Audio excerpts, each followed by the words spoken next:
গণেশ যে পুজো, সেটা তো একটা মহারাষ্ট্রের পুজো।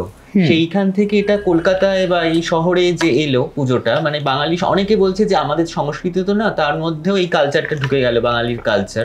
তা আপনি এটা নিয়ে কি বলবেন, যে এই পুজোটা কতটা যুক্তিযুক্ত, বা যদিও আপনি বাবার আদেশে পুজোটা করছেন?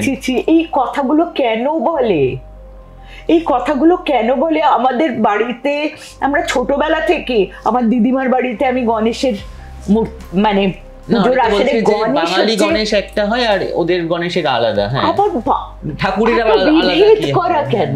এত সব কিছুর মধ্যে আমরা শুধু ভাগ হচ্ছি।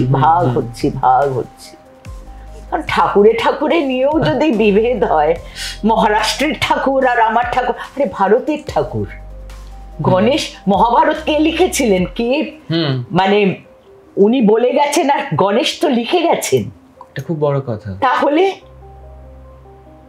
তো আমরা মানে কৃষ্ণ, যেখানে মহাভারতের মেন হচ্ছে কৃষ্ণ, এবং তারই পুরো এই যে পুরো মানে ভগবত গীতা তো মহাভারতের ওই অর্জুনকে যা বলেছেন সেইগুলোই তো গীতা আমরা যেটা পাঠ করি, সেটা তো ওইটাই তো। সেখানে গণেশ তো মহাভারতের লেখাটা তো গণেশ লিখেছে।